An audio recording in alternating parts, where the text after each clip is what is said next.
Boa noite a todos, meus irmãos. Sejam todos bem-vindos. Para darmos início à nossa reunião, vamos pedir a nossa irmã Márcia Pinto para fazer a leitura da página de hoje e assim podermos nos harmonizar para a prece inicial. Boa noite, meus irmãos, paz e bem a todos. A página da noite de hoje é do livro Fonte Viva, pelo Espírito Emmanuel, psicografia de Francisco Cândido Xavier. A lição 58. Discípulos. E qualquer que não levar a sua cruz e não vier após mim, não pode ser meu discípulo. Jesus anotou Lucas, capítulo 14, versículo 27. Os círculos cristãos de todos os matizes permanecem repletos de estudantes que se classificam no discipulado de Jesus com inexcedível entusiasmo verbal, como se a ligação legítima com o Mestre estivesse circunscrita a problema de palavras. Na realidade, porém, o Evangelho não deixa dúvidas a esse respeito. A vida de cada criatura consciente é um conjunto de deveres para consigo mesma, para com a família de corações que se agrupam em seus sentimentos e para com a humanidade inteira.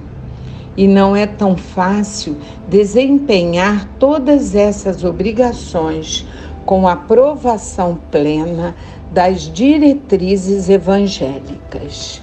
Imprescindível se faz eliminar as arestas do próprio temperamento, garantindo o equilíbrio que nos é particular, contribuir com eficiência em favor de quantos nos cercam o caminho, dando a cada um o que lhe pertence e servir a comunidade de cujo quadro fazemos parte. Sem que nos retifiquemos, não corrigiremos o roteiro em que marchamos. Árvores tortas não projetam imagens irrepreensíveis. Se buscamos a sublimação com Cristo, ouçamos os ensinamentos divinos. Para sermos discípulos dele, é necessário nos disponhamos com firmeza a conduzir a cruz de nossos testemunhos de assimilação do bem, acompanhando-lhe os passos. Aprendizes existem que levam consigo o madeiro das provas salvadoras, mas não seguem o Senhor, por se confiarem à revolta, no endurecimento e na fuga. Outros aparecem, seguindo o Mestre nas frases bem feitas, mas não carregam a cruz que lhes toca, abandonando-a à porta de vizinhos e companheiros.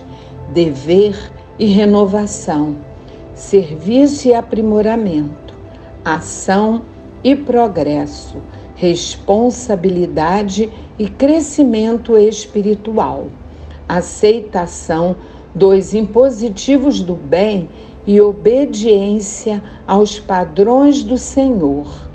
Somente depois de semelhantes aquisições é que atingiremos a verdadeira comunhão com o Divino Mestre.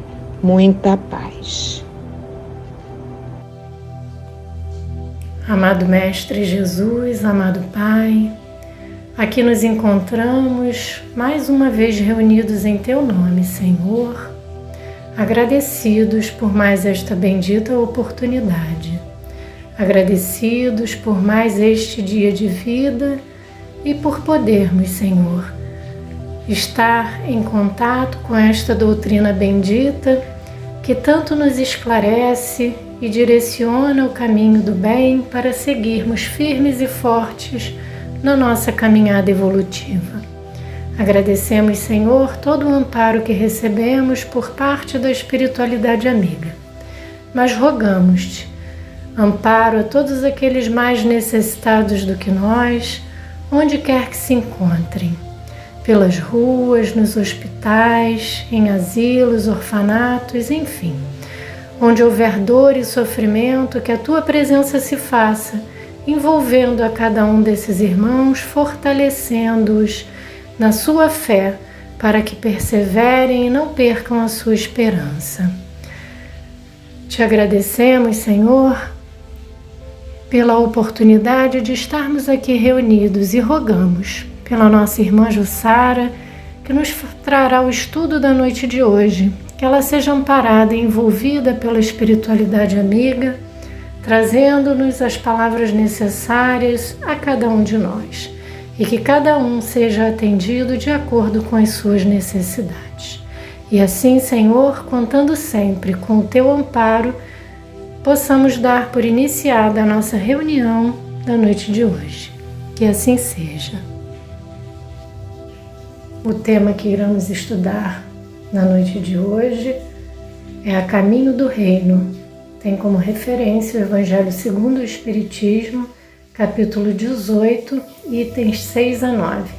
E será nossa irmã Jussara Inácio que nos trará o estudo. Muita paz a todos.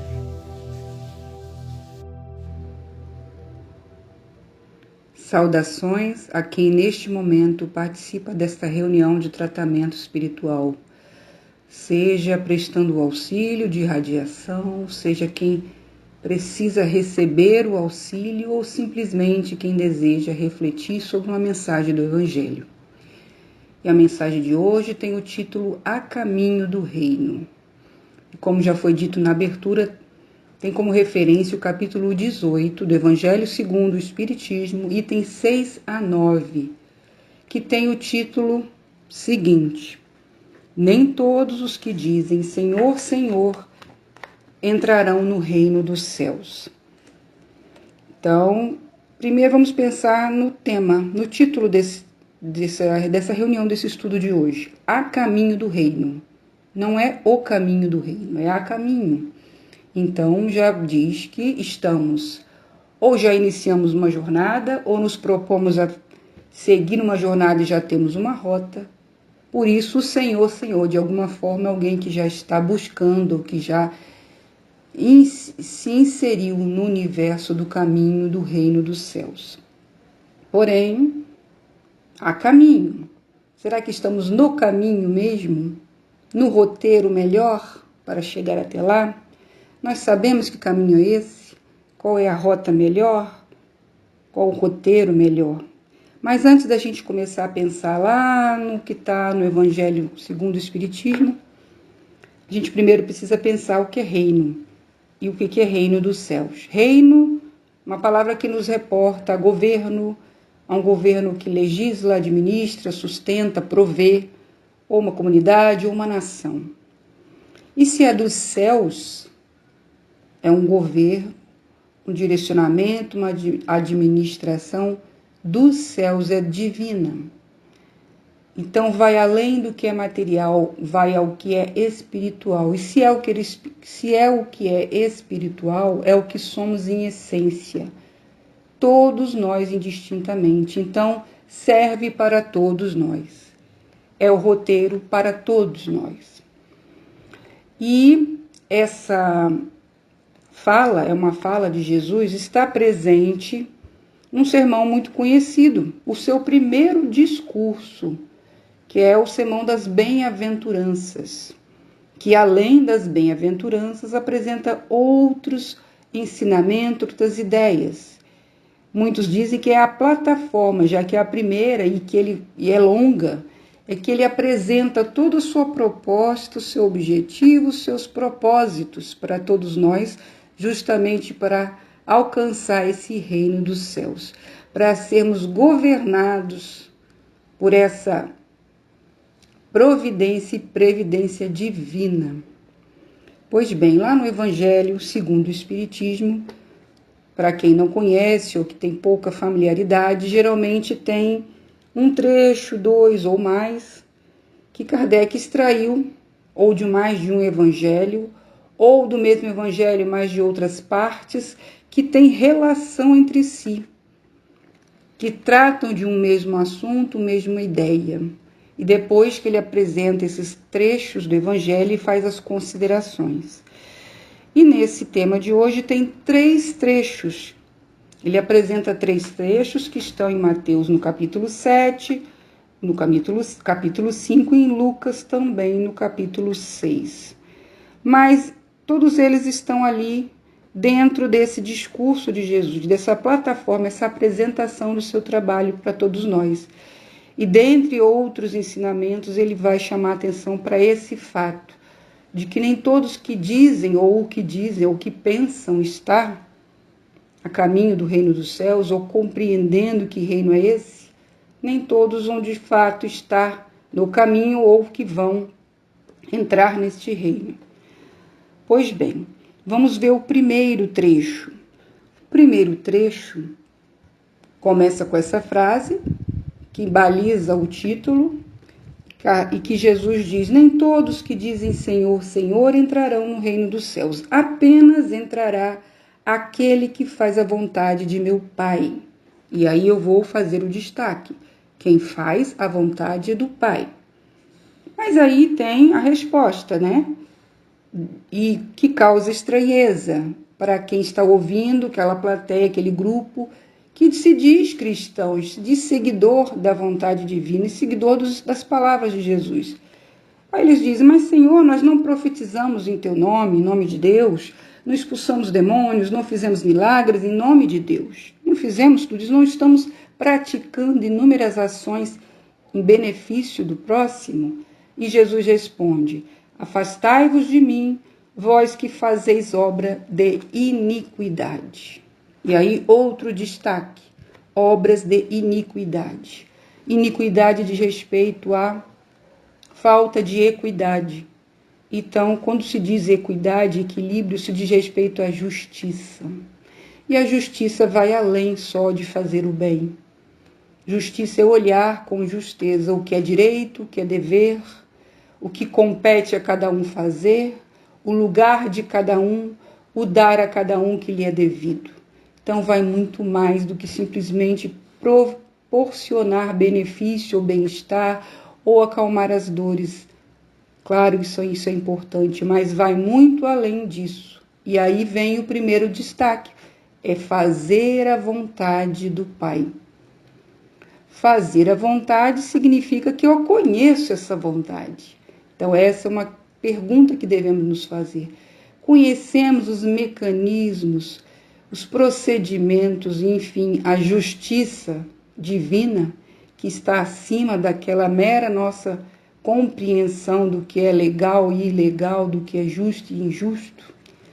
Há uma visão mais ampla que é divina. Nós a conhecemos, nós buscamos conhecê-la, presente em todo o mecanismo da vida, e que vai além do beneficiar ou apenas adorar a Deus, que tem a ver com justiça, ou se eu posso dizer justeza, alguns autores até usam, a adequação de cada coisa ao seu momento, ao seu lugar, cada coisa ao seu papel.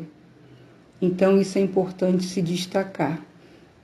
E eu vou fazer uso da página inicial apenas, que já foi lida na abertura do trabalho, em que Emmanuel diz, e aí ele diz no tocante aos deveres. Então, está vendo mais uma vez a questão da justiça que engloba deveres e direitos. E a gente sabe, para pleitear direito também tem que cumprir seus deveres.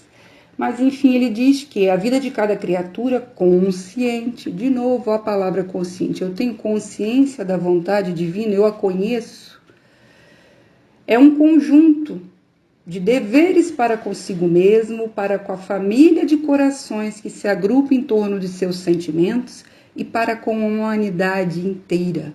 Então é para comigo, para com o próximo mais próximo, família, círculo de relações próximas, mas também a humanidade inteira. Muitas vezes a gente pensa que a humanidade inteira são outras nações distantes, em que nós, nesse momento atual, vendo essa situação de conflito, com uma prece que é extremamente importante. Mas vai mais além do que isso, já que nós não podemos estar lá para fazer uma ação efetiva.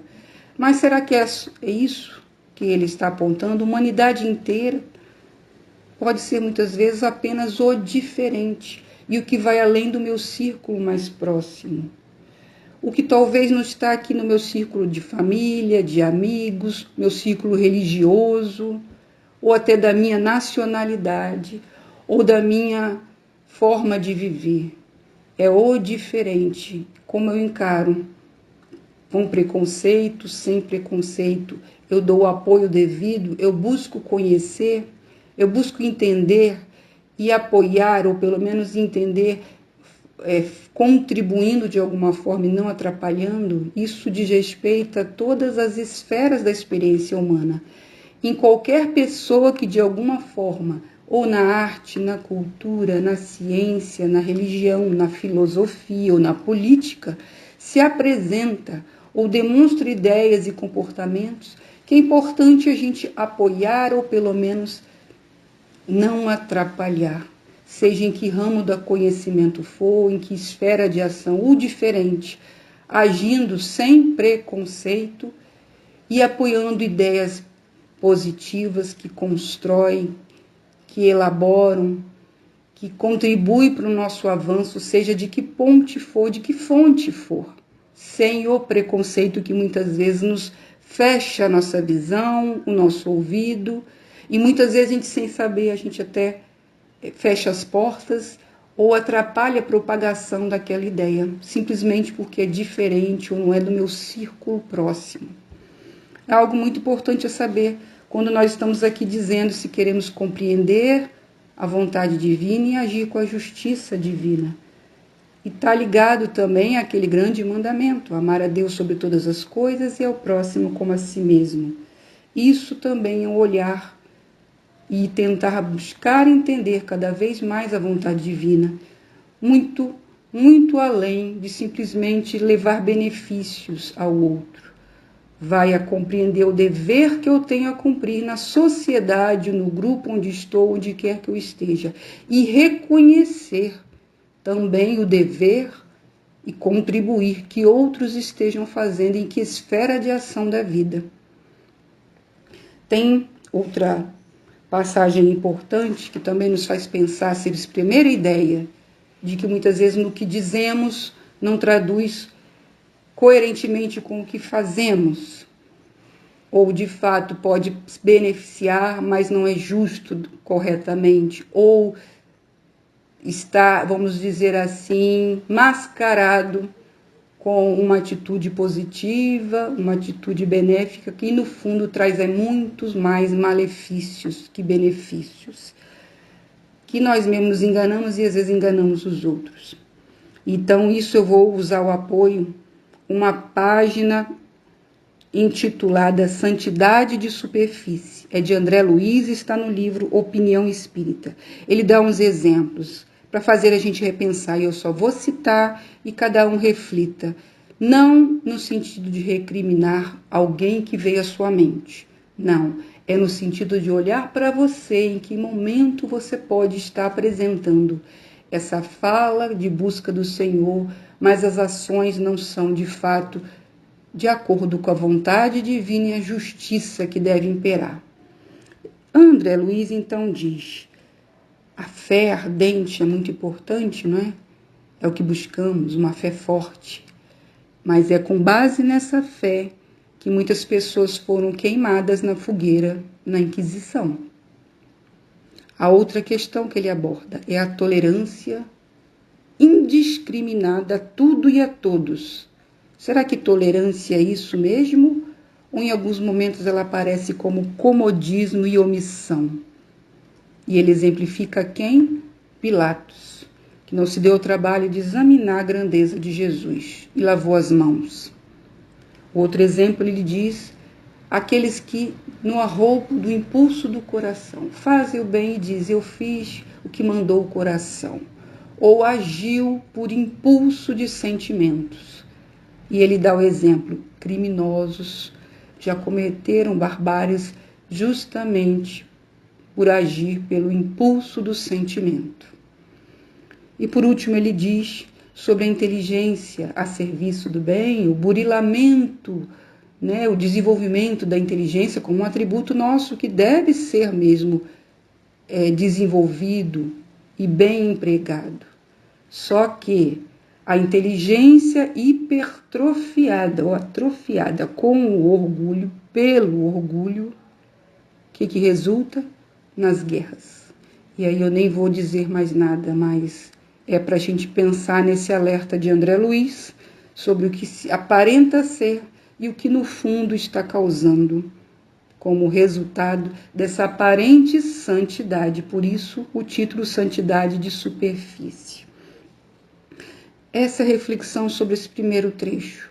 O segundo trecho, Jesus vai fazer uma comparação de quem ouve as palavras ou pensa nessas ideias e as pratica, como algum homem prudente que constrói sua casa sobre a rocha.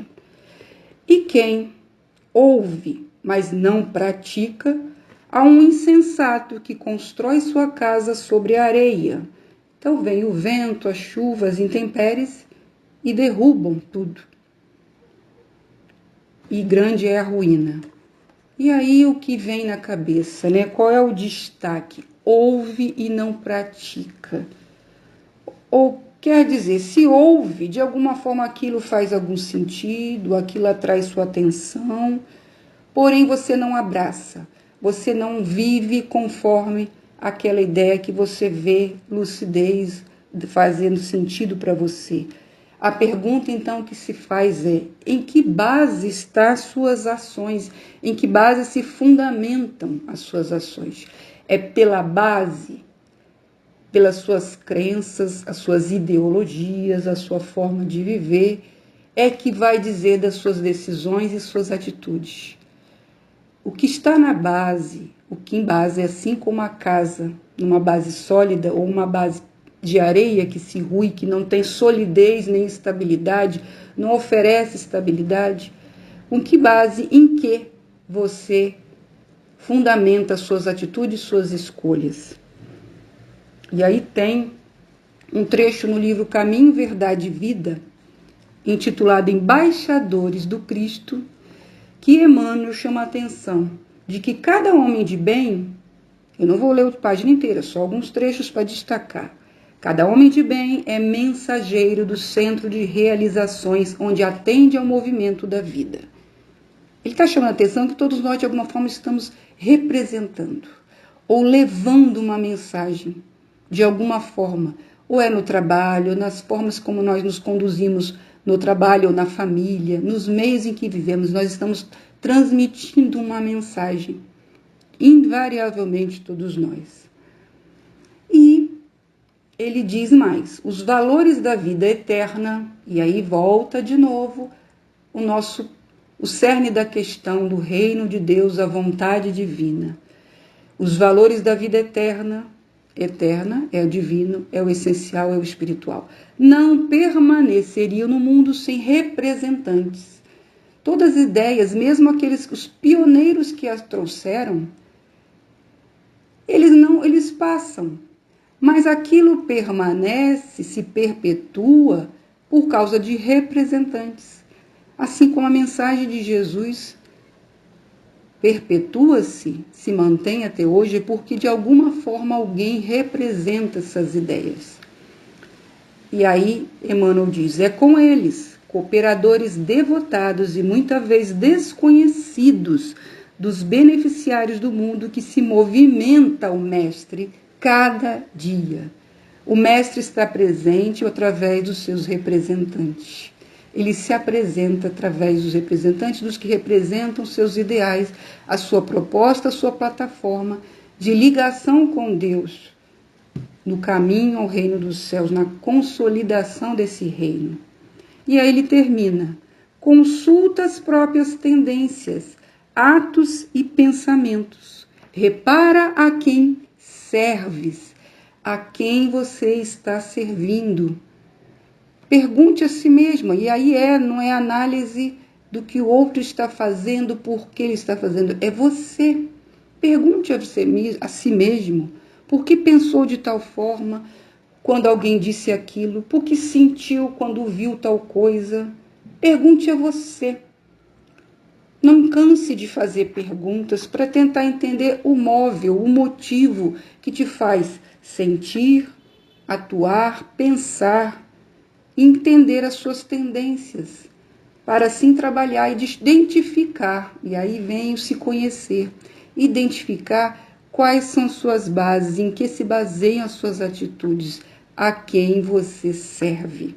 Como disse aqui Emmanuel nessa página do Caminho, Verdade e Vida.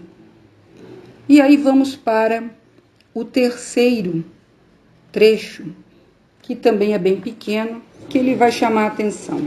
Aquele que violaram desses mandamentos, todas essas ideias aqui nós estamos trazendo, ou pelo menos pensando, de servir a Deus, ou de pelo menos conhecer a sua vontade e agir de acordo com ela. Se alguém violar ou ensinar os outros a violá-los, será considerado como último no reino dos céus. Ou seja, o reino dos céus, só uma compreensão minha. Se ele diz o último, ele não diz que está fora. É aberto a todos. E mais uma vez, se é espiritual, é da nossa essência, diz respeito a todos. O máximo vai acontecer, você vai ser o último, mas ele está aberto, esse reino está aberto a todos. Mas a gente busca conhecer a vontade desse governador, dessa pessoa que dirige esse governo, o nosso Pai, a gente conhece. E aí ele termina, mas será grande no reino dos céus aquele que as cumprir e ensinar. Aí já vem outro detalhe, cumprir e ensinar, esse é o destaque. Cumprir e ensinar. E aí eu vou buscar, me basear no Emmanuel de novo, porque Emmanuel tem muitos trechos, muitos livros que tratam do Evangelho. E a página é Tais Quais Somos, do livro chamado, o título, Livro da Esperança. E aí, importante, se a gente está tocando aqui em cumprir e ensinar, eu imagino que o ensinar não é professor e não é de novo falar, senão Jesus nos daria, ó Senhor, Senhor, isso é fala. Não é só quem fala ou quem diz, é quem cumpre. Então, o exemplo, se você cumpre, você está exemplificando. O exemplo ensina. Ensina, às vezes, muito mais que as palavras, né? E, além disso, deixa um legado.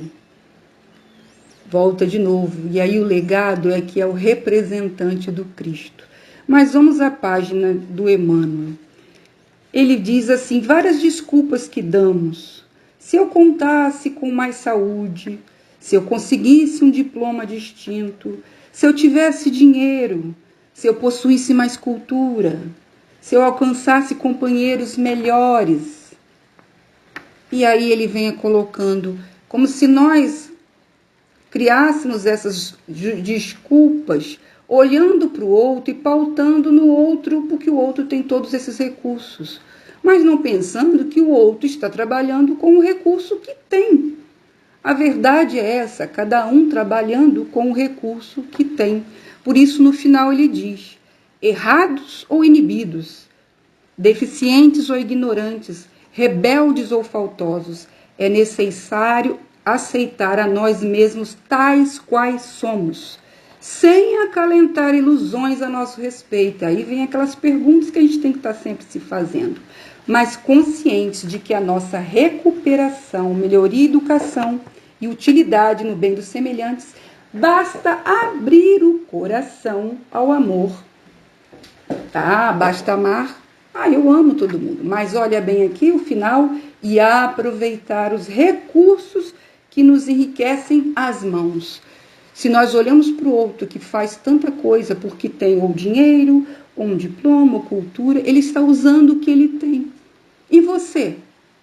Com certeza todos temos um recurso, que saibamos usá-los. Por isso ele diz, inibido, ou deficiente, ou ignorante, ou rebelde, ou de alguma forma identifique.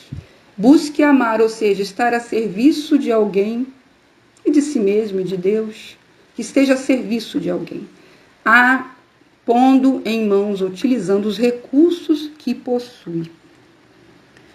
E para a gente se encaminhar para o encerramento, ainda tratando dessa questão de cumprir e ensinar, cumprir pelo exemplo com o recurso que tem, visando um legado, e esse legado vai ser a sua representação, é o que vai deixar uma marca de alguma forma. E não é em coisas, quando nós estamos falando aqui legado, não é em coisas grandiosas, potentosas, mirabolantes, ou que vai nos deixar marcado na história. Não.